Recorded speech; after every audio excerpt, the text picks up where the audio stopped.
Okay, now because of all the factors that I discussed on the previous slide, all the reasons why managers' best interests and shareholders' best interests are sometimes in conflict around diversification decisions, because of that, the typical attitude within strategic management toward diversification moves is that they should be treated as guilty until proven innocent, right? That because there are so many bad reasons for companies to diversify, we really ought to take a guilty until proven innocent attitude toward diversification moves. And in particular, we ought to be very suspicious of managers' motivations regarding diversification. And for that reason, we ought to ask a lot of tough questions. You know, when managers say that they are diversifying for core competence reasons, we ought to ask tough questions that scratch the surface and ensure that that's really the reason why they're diversifying. It's not a self-interested reason. And here are the critical issues that need to be addressed. First, that the shared infrastructure must translate into a meaningful cost reduction. Just because two business units share a certain piece of infrastructure doesn't necessarily guarantee that there will be a cost reduction or a meaningful cost reduction. Second, the business units have to be related in some way to guarantee that they will benefit from sharing this infrastructure. You know, again, companies, different business units could share an infrastructure and might not actually benefit from it, or one business unit benefits from it and the other is hurt by it, right? And that doesn't necessarily help you. And the combination of the two business units through their sharing of the infrastructure should be difficult for competitors to imitate. I should say the cost savings that the two business units gain by sharing the infrastructure should be difficult for competitors to imitate. Because if competitors can themselves combine different business units to share infrastructure and get the same cost savings that you're getting by doing that, then there's no advantage on net. So that wouldn't necessarily provide an actual cost advantage. It might provide lower costs compared to the way you were doing it previously, but it wouldn't provide a cost advantage relative to competitors. Second point, if your justification for diversification is the transferring of core competencies or skills between different business units, really tough questions to ask here is, how is this expertise, how are these skills actually going to be transferred between the business units? You know, just having the CEO pull together the division heads and say, make it so, doesn't necessarily mean the skills will actually be transferred. There are barriers to transfer of knowledge and skills even within the same corporation. And so just telling the business units to make it happen doesn't guarantee it actually will. Furthermore, the business units have to be related in some way so that the two business units actually benefit from sharing the same set of skills or competencies. And also, the benefits that are obtained from this shared set of skills or competencies, those benefits have to be basically unavailable to competitors. Because if competitors can duplicate the benefits that you're getting by combining these business units and sharing their skills and transferring their competencies across them, if they can gain those same benefits, then you will not have an advantage as a result. And there's a lesson to be learned here as far as acquisitions go. I want to make a special point here about acquisitions. Acquiring companies very rarely actually make a profit on acquisitions, on firms that they acquire. And there's a reason for that. The reason is that you may have a good fit with the company that you're acquiring in the sense that you share competencies or you share infrastructure or you share skills, and so the whole does become greater than the sum of the parts. But other bidders may also have a very good fit with this particular acquisition target. And if they do, then they could very well get into a bidding war with you, in which case you bid up the price of the acquisition target to the point where, even though there are benefits to combining the different parts into having a whole that's greater than the sum of the parts, even though there are those benefits, you don't get to reap those benefits. Those benefits are reaped by the shareholders of the target firm that you're acquiring, right? So in order for you, the acquiring firm, the buyer, to reap some of the benefits of the synergies of having the whole being greater than the sum of the parts, in order for you to get those benefits, it is not enough that you have a good fit with the target firm.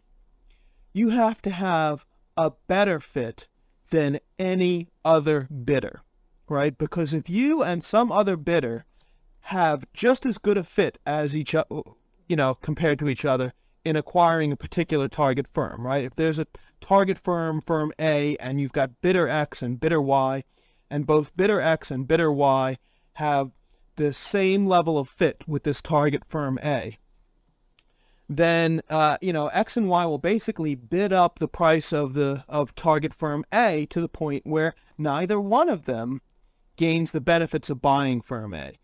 All the benefits accrue to the owners of firm A, the shareholders of firm A, because they get a higher price.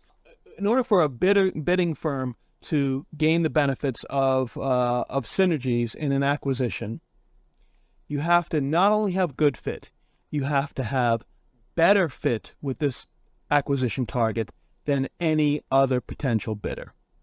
And that's a really high hurdle. So remember that when you look at companies or work for companies that go on acquisition binges, the critical question isn't, do we have a fit with this target? The critical question is, do we have a better fit than any other potential bidder? That's the tough question. That's the question that will separate the guilty from the innocent in the diversification moves. Next, and I don't want to spend too much time on this here because I will get into this in much greater detail later in this lecture, as far as vertical integration types of diversifications, where you are getting into the business of your suppliers or the business of your customers. The critical question here is, can the advantages of getting into those suppliers' businesses or those customers' businesses be duplicated with market transactions? Is there some reason you actually need to own this supplier, or some reason you actually need to own your downstream customer, or can't you just simply duplicate the advantages of that with market transactions? That's a tough question, and we'll get into that in much greater detail later in this lecture. Another reason why companies sometimes say they're diversifying is that they're smarter than the market. They can do the resource allocation function, giving funds, directing funds to particular business units better than the market can. And that could be true. That could be true if there are information asymmetries, right? So, for example, if a business unit is a freestanding, standalone company that's publicly traded, and that company can systematically deceive its shareholders about, critical information that relates to its needs for or its uses of capital, then the capital markets may not work particularly well. They may give money to companies that don't deserve it, or they may withhold money from companies that do deserve it.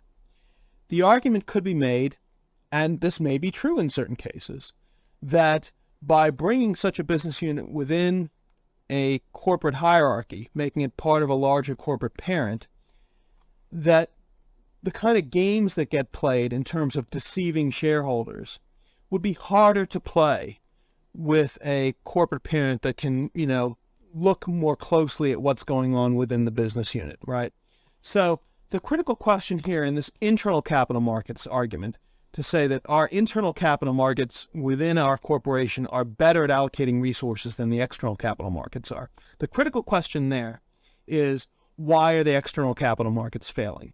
Why is there this asymmetric information that is solved by bringing this business unit within the corporate parent? Why is it that the corporate parent is better at getting inside of the information about what's going on in the business unit than shareholders would be if this were a publicly traded standalone company. And, there may be good answers for that in certain situations, but there may not always be.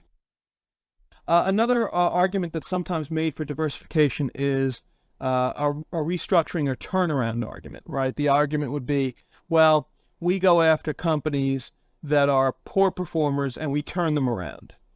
And the critical question here is, why wouldn't the target's own management team figure out what to do here and do it on their own? Why do they need you to do this for them? And typically the way this works is, of course, if the management team of a freestanding publicly traded company is doing a lousy job, if they are poor performers, then their stock price will be bid down to the point where either the management gets fired or they get the clue and change what they're doing. So the question here, if your company's idea of diversification is that we buy these poor performing or failing firms and turn them around, the question is, why would you be any better at doing that than the stock market would be? Why are you better at exercising that discipline on these managers than the stock market would? And finally, companies sometimes claim to have an acquisition competence. We're just very good at doing acquisitions. We're very good at integrating acquisitions, and therefore we can make a profit at it. And the critical question here, again, as I mentioned earlier, why does the buyer have better information or better fit than the rest of the market, right? Because if you're going to claim an acquisition competence, again, what you need is not only to have good fit with this company that you're buying, you need to have better fit than any other potential bidder. Otherwise, you are not going to gain, you, the acquirer, are not going to gain the benefits of the acquisition. Those benefits will go to the shareholders of the target firm. So either you need better information than the rest of the market so that you know better what the value of this target company is, or you need a better fit than any other potential bidder would have with this particular acquisition target. And if you don't have either of those, if you don't have really systematically better information than the rest of the market has in valuing this company, or a systematically better fit than any other potential bidder would have with this acquisition target company, then it's just not going to work. And so that's the critical guilty until proven innocent question to ask there.